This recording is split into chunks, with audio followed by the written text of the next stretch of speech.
Hey there everybody, welcome to my video. I hope you've been doing okay. Today's video is going to be opening my first ever Rainbow Reads After Dark. So this is the first one I've subscribed to of this. I did skip the next one, and I'm probably going to skip the next one after that just to save some money, but I wanted to stay joined in because it's a little bit harder to get subscribed to these ones. I think they're a little bit more limited run than the regular Rainbow Crate boxes. But the Rainbow Crate After Dark is just like the even more spicy stories. I assume they're going to have a more like 4 out of 5, 5 out of 5 spice level than some of the other regular Rainbow Crate books. And I have 100% forgotten what is in this box, so we're going to discover it together. Ready to go? Let's go! Alright.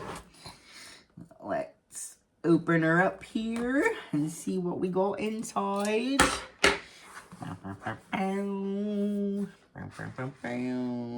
Caution. Contents include your new favorite books. I love how they add that. What topic are you? I remember this image, but I don't remember what it means. Threads of Fate. Ooh, that is interesting. I love the, like, it looks like an LED, like a neon light. That's what it looks like. That's fun. They always have such fun graphics on these. Actually, I've kept these and I've put them in the scrap journal, whatever they're called, that I finally made. And I actually filmed a vlog of that too, which I don't think looks very good, but I will probably still upload it at some point. But yeah, okay. What are the books? So these are from February. So book 1 is called The Curse of the Goddess. I should probably show you the back of the card. Is it blurry? Sorry if that was really blurry. Okay, so book 1, The Curse of the Goddess by C.C. Gonzalez. It is a 4 out of 5 spice level. It is women loving woman, disabled masked lesbian, bisexual, Puerto Rican coded, and bisexual cis man and gay. That is all, and gay, that's all they're repping there. That's cool. The covers look really nice. I do actually really like the original cover, that, like, that's really pretty with the sword. But again, I do love a person cover, so I'm a fan of that. Which, ironically, compared to the other one, I actually like this cover a little bit more than the person cover. But yeah, not that either of them are bad, but the aesthetic is a little bit more like, ooh. Anyway, the second book is The Last Thrall of Asgard by Amanda Musin. That sounds kind of Germanish. I don't know. That's what that spelling reminds me of. Sorry if it's not. And then this is a 5 out of 5 spice level. I have heard of this book. It's just like all sex. It's MLM, gay, pansexual, bi and pan. There's depressed people, gender fluid people, amputee, and asexual. So that's a variety of representation. Yeah, let's get into it. I would throw the card, but then I have to go hunt for it. So I'm gonna do the flare, but not the release. Oh, let's get into it. Let's break open this styrofoam and get the first baby out of there. Whoa.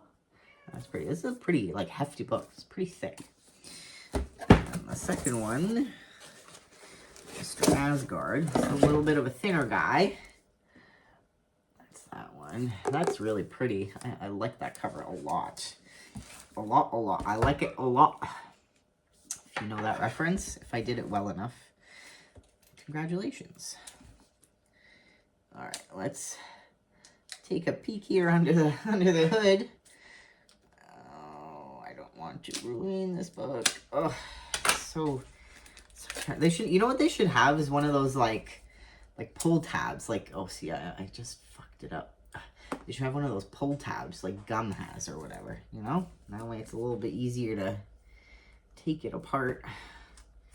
and not ruin it. You know what? I know it's like these. There's some books you really want to be precious with, but at the end of the day, books are supposed to be read. So if, you know, a little bit of wear and tear on a book just means you've been enjoying it, right? Right. So we got our first one. Curse of the Goddess. Very traditional romance cover, which I do enjoy. That's super fun.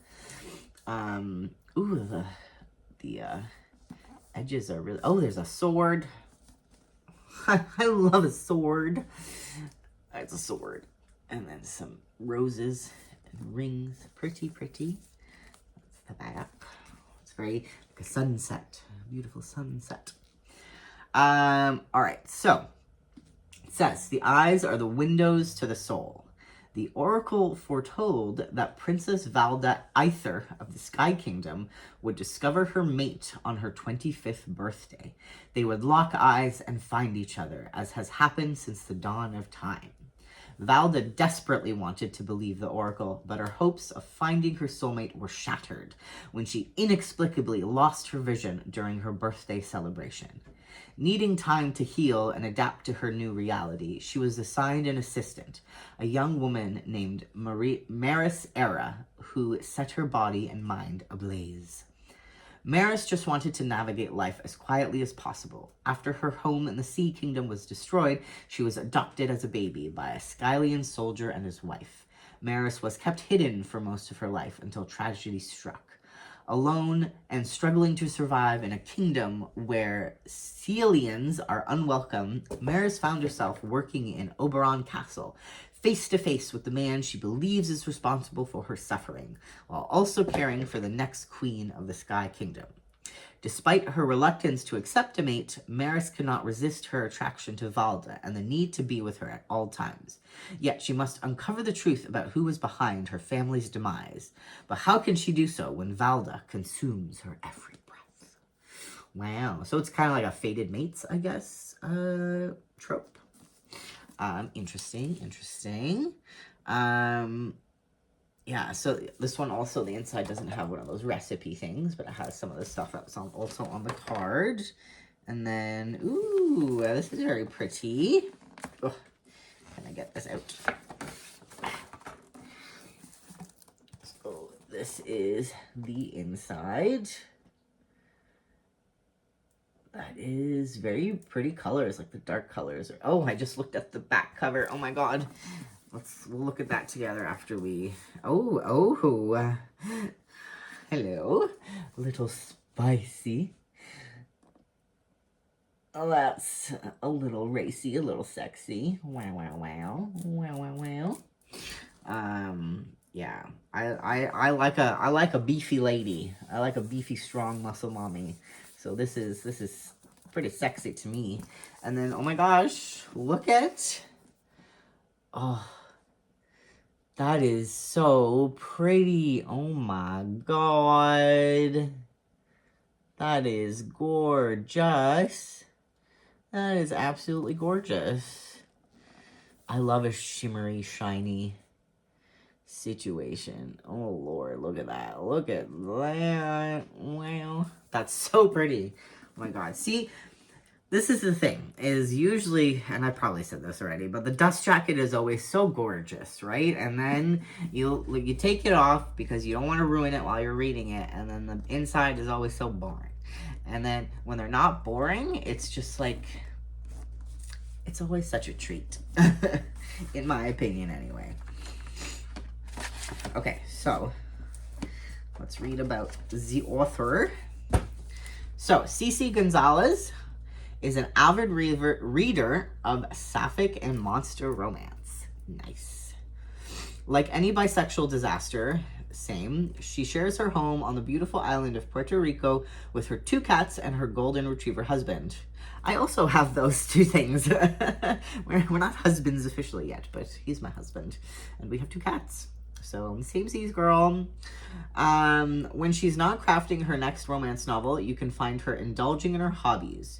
Reading, writing sizzling sapphic romances, and delighting in the agony of hyperfixating over her favorite fictional characters. I also feel that greatly. Her storytelling is deeply influenced by Sailor Moon, historical romances, and rom-coms. With every story, Cece Gonzalez invites her readers to join her on a journey into worlds where sapphic love and smut reign supreme. Hell yeah. One thing I have to do that I actually haven't been doing is following all of these authors, because they do have their socials available too. So actually that's a project I will try to remember to do at some point, because yeah, I definitely want to. Actually, you know what? Now you said Sailor Moon. Guess who these two bitches look like? Guess who these two bitches look like? Yes, yes. Do you see it? Do you see it? Do you see it? I see what you're doing. I pick up what you're putting down. That's gorgeous. Anyways, okay, on to book number 2. Which I'm pretty sure this is like Loki, the god, being a little sloot for a bunch of other gods. Or something like that. I feel like that was the plot. But yeah, anyway, like I said, really nice cover. I love this. And again, more shiny stuff. I love all these shiny covers. And then we've got a sneaky snack, and some more sneaky snacks, and then another sneaky snack. And then the back says, "You already balk at what a thrall is supposed to be, given your beauty, your wit, your nerve. Come now, wouldn't you like to prove the gods wrong about mortals deserving the class they're born into? Wouldn't you like to be more than a slave? Be a savior, a sage, a courtesan like no other, who is so wanted you bring even the gods to their knees." Dun dun da. Cool. Okay. And then this one is also a little bit interesting with the inside cover. This does something a little different. It says, MM encounters to shake Valhalla. Ollie is not happy with his lot in life as a thrall, a slave to the noble family he has served since birth. If he believed in the old gods, he would curse them to their faces that a thrall is the most he could ever be. Few even worship the gods anymore, yet Ollie is tasked with tending their altar at the foot of the oldest tree in the nearby wood, where he is happy to defile it whenever the noble family's son wants him on his knees. Ooh. After his most recent tryst, however, he learns how real the gods are. Whisked away by the trickster god Loki in exchange for his freedom from life as a thrall, Ollie is to apply his sensuous skills to appease the male gods still in mourning after Ragnarok. The time of the old gods is over, but as penance for the role he played, Loki employs Ollie's help to usher in the next chapter of the god's existence with a bang. Most alluring of all, however, might be Loki himself, the one god playing hard to get. So yeah, this is a absolute sex romp with the gods, which I'm totally cool with. All right, let's check out the inside. Wow, wow, wow, wow, wow, wow! Look at all these beautiful looking people. And then this one. Wow, wow, wow, some more beautiful looking people. Look at all the muscles and things. And then I believe this is the original cover, right? So it looks like they just put it on the back part. Everyone wants a piece of him, wants a piece of Ollie. So handsome, so sexy. Wow, wow, wow. Fun. And then the inside has got a whole bunch of stuff on here too. So,